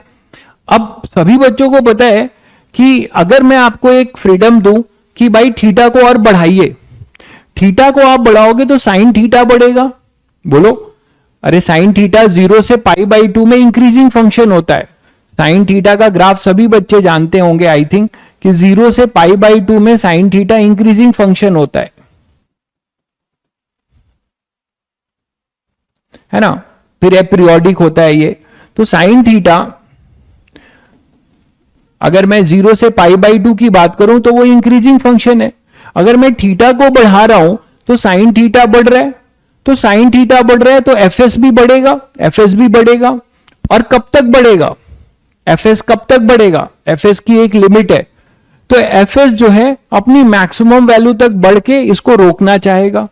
तो हम ये भी निकाल सकते हैं कि हम थीटा को अगर कंटिन्यूसली इंक्रीज कर रहे हैं तो किस थीटा पर mg साइन थीटा एफएस को की मैक्सिमम वैल्यू को ओवरकम कर देगा, किस थीटा पे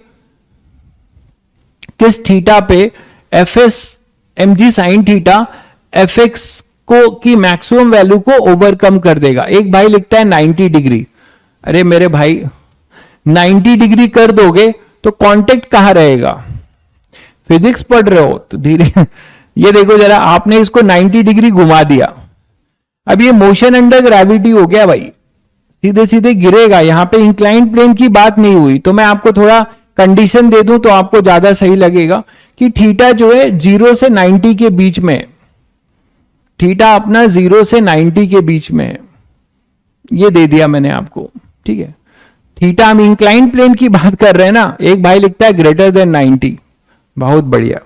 ग्रेटर देन 90 पे इंक्लाइंड प्लेन का कोई लॉजिक होगा? आप बताओ। ये इंक्लाइंड प्लेन है तो इंक्लाइंड प्लेन जो है 0 से 90 के बीच में ही होगा ना, वो पूरा आप 90 कर दोगे तो कहां से आएगा? टैलेंटेड हो। तो यहां से अपने पास mg sin थीटा fs के बराबर होगा, ठीक है। तो for block not to move आप बता रहे हो, और fs जो है वो अपनी मैक्सिमम वैल्यू से हमेशा छोटा होता है, तो आप देखो यहां से आपको थीटा मिलता है, तो fs होगा mg sin theta less than equal to fs max mu into N. यहां पर n की वैल्यू किसके बराबर होगी? ये तो आपके लिए बहुत इजी चीज है, mg n जो है mg cos थीटा के बराबर होगा। इस डायरेक्शन में इक्विलिब्रियम है, तो यहां पुट करो,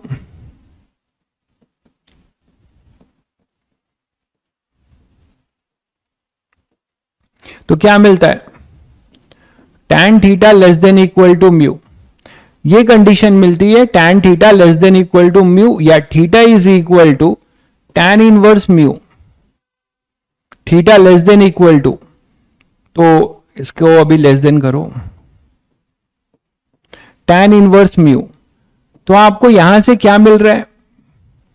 थीटा जो है tan इनवर्स म्यू से, tan इनवर्स म्यू के बराबर हो, tan इनवर्स म्यू के बराबर हो या उससे छोटा हो, for block not to slip के लिए। For block not to slip के लिए थीटा tan इनवर्स म्यू के बराबर हो या उससे छोटा। अगर थीटा tan इनवर्स म्यू पे है तो जस्ट स्लीपिंग की टेंडेंसी बन जाएगी और ये अपनी मैक्सिमम वैल्यू पे लग रहा होगा, और थोड़ा भी थीटा इससे ज्यादा हुआ तो ये नीचे चला जाएगा, इसको एफएस रोक नहीं पाएगा अपनी मैक्सिमम वैल्यू के बाद भी, क्योंकि थीटा ये है। तो इसी पर्टिकुलर थीटा को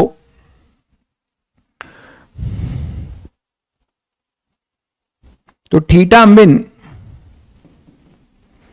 फॉर ब्लॉक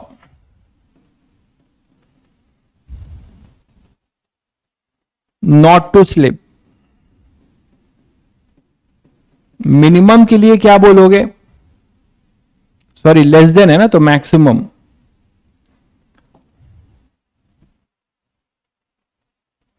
या उल्टा भी बोल सकते हो। देखिए दो तरीके से इसको लैंग्वेज इंग्लिश को भी समझ लो, यहां दो तरीके से थीटा को डिफाइन किया जा सकता है। इसका नाम है एंगल ऑफ रिपोज। ये क्या बोल सकते हो? Minimum value of inclination at which block is just about to slip, है ना। Minimum value of inclination at which block just about to slip is our angle of repose. इसी को हम एंगल ऑफ रिपोज कहते हैं। Clear है सभी बच्चों को? या फिर आप ये बोल सकते हो कि ये मैंने बोला है नॉट टू स्लिप, तो नॉट टू स्लिप के लिए थीटा इससे छोटा होना चाहिए या इसके बराबर होना चाहिए, तो ये इसकी यहां से एक तरीके से मैक्सिमम वैल्यू मिलेगी। तो नॉट टू स्लिप के लिए मैक्सिमम होगा और स्लिप के लिए मिनिमम हो जाएगा, समझ गए होंगे। नॉट टू स्लिप के लिए मैक्सिमम होगा और स्लिप करने के लिए मिनिमम होगा। मैं फिर से बता दे रहा हूं, नॉट टू स्लिप अगर होगा तो भाई इसकी मैक्सिमम वैल्यू होगी। नॉट टू स्लिप में थीटा जो होगा वो मैक्स बोला जाएगा, और वो कितना होगा? tan inverse mu. या फिर for block just to slip, अंग्रेजी लिखने का तरीका है for block just to slip, just slip कर जाए, तो जस्ट स्लिप करने के लिए क्या होगा कि वो इसके बराबर हो या इससे बड़ा हो। तो जस्ट स्लिप करने के लिए क्या होगा? जस्ट स्लिप करने के लिए थीटा की कौन सी वैल्यू होगी? मिनिमम होगी, थीटा मिनिमम बोला जाएगा, tan इनवर्स म्यू। शायद सब लोग समझ गए। और इसी को आप एंगल ऑफ रिपोज नाम देते हो। इसी को आप एंगल ऑफ, इसको या इसको, किसी को भी, इसको आप नाम देते हो एंगल ऑफ रिपोज। ये आपके स्कूल में लिखने के लिए भी आता है कि what is angle of repose. तो एंगल ऑफ रिपोज क्या है? एंगल ऑफ रिपोज क्या है? इट इज द मिनिमम, अगर मिनिमम से डिफाइन करना चाहते हो तो it is the minimum angle of inclination at which block just about to slip. ठीक है, minimum angle of inclination at which block just about to slip, या फिर आप ऐसे भी बोल सकते हो maximum angle eight which block, maximum angle जिसपे वो ब्लॉक स्लिप नहीं कर रहा है। तो मिनिमम के रिस्पेक्ट में अगर आप डिफाइन करेंगे एंगल ऑफ रिपोज तो आप यही लिख सकते हैं minimum angle of inclination at which block is just about to move. इसके बाद हो जाएगा तो स्लिप करने लगेगा। क्लियर है? मिनिमम और मैक्सिमम कैसे हो गया? अरे यार थोड़ा दिमाग तो लगाओ। अगर ये थीटा जो है मिनिमम है, मैक्सिमम है नॉट टू स्लिप के लिए, थीटा मैक्सिमम है नॉट टू स्लिप के लिए, तो स्लिप के लिए मिनिमम हो जाएगा ना, इसके बाद वो क्या करेगा? स्लिप करेगा। तो स्लीपिंग के लिए वही थीटा मिनिमम हो जाएगा, नॉट टू स्लिप के लिए ये क्रिटिकल कंडीशन वो मैक्सिमम होगा, क्योंकि ये क्रिटिकल कंडीशन है। इसके बाद स्लिप होना या ना होना, जस्ट होने वाला है या नहीं होने वाला है, ये वाली चीज एफ एस मैक्स पे डिसाइड हो रही है। तो अगर आप नॉट टू स्लिप बोल रहे हो तो थीटा मिनिमम लेके डिफाइन करोगे, स्लिप की बात कर रहे हो तो मिनिमम से कर सकते हो। तो आप कोई एक चीज अपने दिमाग में रख लो, आप ये रखना चाह रहे हो तो ये रख लो। एंगल ऑफ रिपोज मैं यहां पे मिनिमम के रिस्पेक्ट में डिफाइन कर देता हूं। एंगल ऑफ रिपोज क्या बोलोगे?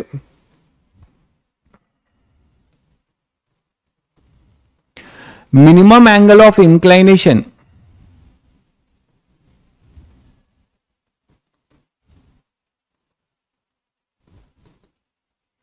at which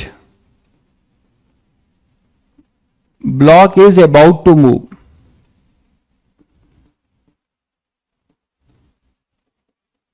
block is about to slip. ठीक है, ब्लॉक अपना स्लिप करने ही वाला है, तो ये चीज आप बोल सकते हो। मैक्सिमम के लिए बोलोगे तो नॉट टू स्लिप लिख दोगे, बस यही है। मैक्सिमम के लिए बोलोगे तो नॉट टू स्लिप। क्लियर है? और इसको आप बहुत आसानी से अपनी कॉपी और अपने किसी से चेक कर सकते हो।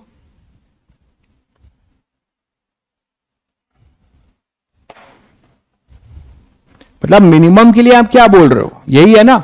देखो ये चीज है अपने पास, ये इंक्लाइंड प्लेन है और ये ब्लॉक ये रखा हुआ है, मान लो यहां पे ऐसे रखा हुआ है ऐसे। ठीक है, अब आप इसको उठा रहे हो, इसको आप उठा रहे हो। अब ये मोबाइल क्या होगा? किसी एंगल के बाद ये आप उठा रहे हो, अभी किसी एंगल के बाद ही गिर रहा है, दिख रहा है।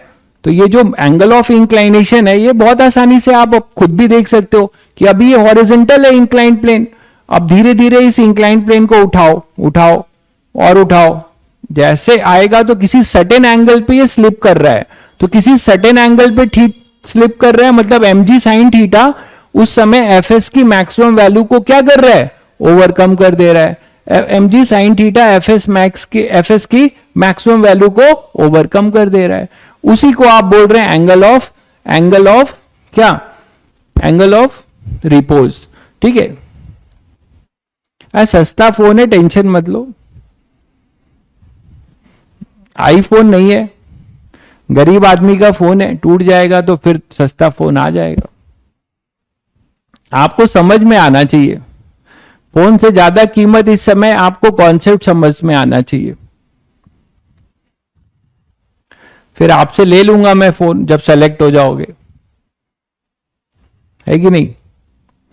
चलिए, तो इसमें एक चीज और भी आपको चालाकी रखनी है इंक्लाइंड प्लेन वाले क्वेश्चन में, वो ये कि कभी भी इंक्लाइंड प्लेन का क्वेश्चन हो तो सबसे पहले चेक करो ये थीटा है,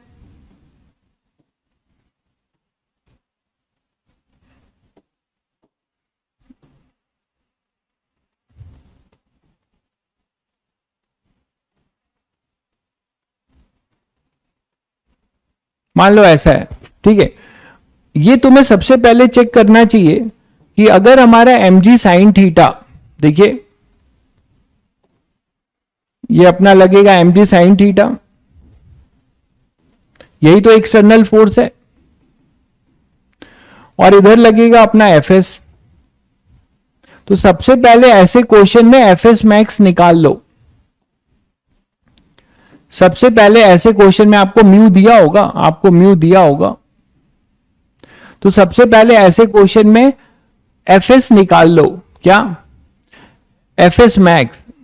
अगर आप देख लेना कि इफ, दो कंडीशन होगी इसमें, if mg sine theta is less than fs max, कहीं ऐसा हो रहा है कि mg sine theta fs max की को ओवरकम नहीं कर रहा है, ठीक है, mg sine theta fs max को ओवरकम नहीं कर पा रहा है, तो क्या मतलब हुआ? इसका मतलब fs की वैल्यू क्या होगी? इसका मतलब स्टैटिक फ्रिक्शन जो है क्या लगेगा, किसके बराबर? mg साइन थीटा के बराबर लगेगा। बोलो भाई, mg साइन थीटा अगर fs मैक्स को ओवरकम नहीं कर पा रहा है, इसका मतलब क्या हुआ कि fs जो है अपनी वैल्यू कहां तक बढ़ा सकता है? mg साइन थीटा तक, और इसको रोके रखेगा। तो fs जो है mg साइन थीटा होगा, ना कि म्यू इंटू एन होगा। बहुत बच्चे डायरेक्ट जो है इसमें हर बार म्यू इंटू एन करना शुरू कर देते हैं, वो गलत है। वो आपको चेक करना होगा कि अगर ये fs max mg sine theta से बड़ा है तो आप क्या बोलोगे? fs mg साइन थीटा के बराबर होगा। अगर mg sine theta greater then fs max है तो क्या होगा? रिलेटिव स्लिपिंग शुरू हो जाएगी।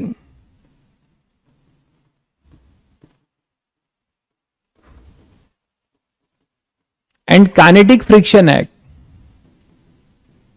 तो काइनेटिक फ्रिक्शन लगेगा, ये समझ पाए आप लोग? और काइनेटिक फ्रिक्शन लगेगा तो काइनेटिक फ्रिक्शन की वैल्यू तो फिक्स होती है, वो एफ के लगना शुरू हो जाएगा फिर। तो ये आपको चेक कर लेना होगा। मतलब इस केस में फिर क्या होगा? अगर mg sine theta fs max से बड़ा होगा या एंगल ऑफ रिपोज से बड़ा होगा, एंगल ऑफ रिपोज से बड़ा होगा, ये भी जान लो। वही तो अभी किया है कि mg sine theta fs max को से बड़ा होगा, मतलब ये थीटा tan इनवर्स म्यू से बड़ा होगा, तो ये स्लिप करेगा। और जब ये स्लिप करेगा इधर, तो इधर काइनेटिक लगना शुरू हो जाएगा। ये तो सब लोग समझ रहे हो, एफ के लगेगा और इधर mg साइन थीटा।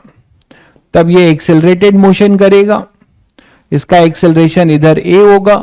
आप एक्सेलरेशन भी निकाल सकते हो न्यूटन सेकेंड लॉ से। एफ के की वैल्यू फिक्स होती है, वो लिखेंगे म्यू के इंटू एन, और एफ के जो होगा वो होगा म्यू के इंटू एन। एन यहां पर हमेशा क्या होगा? mg cos theta. तो ये सब बातें आपको बेसिक ध्यान रखनी है, mg cos theta.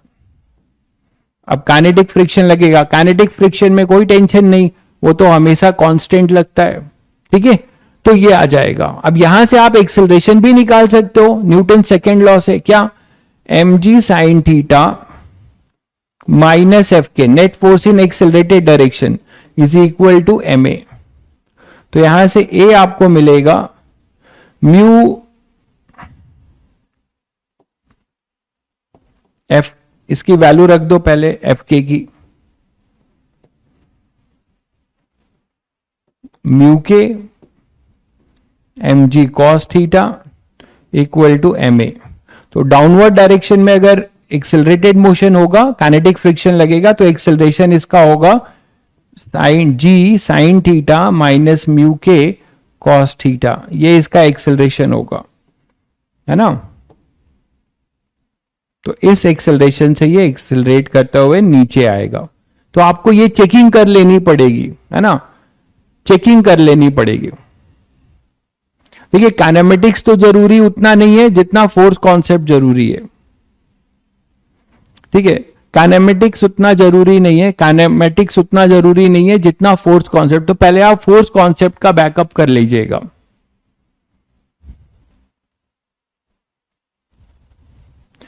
Can normal reaction continuously, आगे का आपका कमेंट दिखाई नहीं दे रहा है। हाँ बिल्कुल सही कह रहे हैं, फ्रिक्शन में कुछ नया नहीं है, फ्रिक्शन में बस फ्रिक्शन को पहचानना है, बाकी तो सारा लॉजिक फोर्स कॉन्सेप्ट का है। मैंने कहा ही था आपको, तभी तो आपको इतना ज्यादा फोर्स कॉन्सेप्ट कराया गया था कि आप फ्री हैंड हो जाएं। अब आपको ज्यादा, जिन बच्चों ने एनएलएम में मेहनत करी है उनको अब ज्यादा इसमें मेहनत नहीं करनी पड़ेगी। होमवर्क, हाँ होमवर्क आपको मॉड्यूल मॉड्यूल जो है अभी थोड़ा और पढ़ा लेने दो, तो मॉड्यूल जो है आपको टिक कराएंगे फ्रिक्शन का। आपको एससी वर्मा से दे देते हैं homework.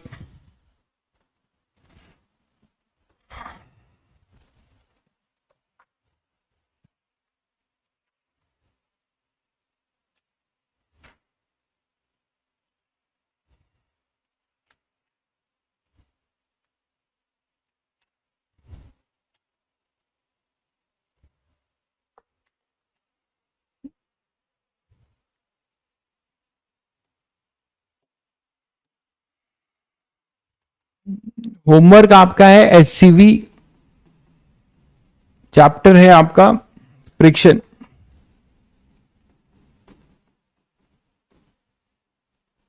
SCV friction, question number 1 to 13, question number 1 to 13, अभी इतना ट्राई कर लीजिए। क्वेश्चन नंबर 1 to 13, ठीक है, क्वेश्चन नंबर 1 to 13 कर लीजिए, पहले इतना कर लीजिए, उसके बाद कल करते हैं। कल मैं आपको मॉड्यूल का भी कुछ पढ़ा लूंगा आगे, तो टिक कराऊंगा। मॉड्यूल में बहुत सेलेक्टिव क्वेश्चन है, तो मॉड्यूल में लगने से पहले अपने आप को बहुत तैयार करना पड़ेगा। Module is specially for JEE advance mostly, तो आपको पहले मॉड्यूल में लगने के लिए पहले अपने आप को वार्म अप करना होगा, बहुत सारे क्वेश्चंस पे प्रैक्टिस करनी पड़ेगी, तब जाके आप मॉड्यूल भी निपटाने लगेंगे। ठीक है, चलिए फिर मिलते हैं। 1 to 13 यही कर लीजिएगा अभी।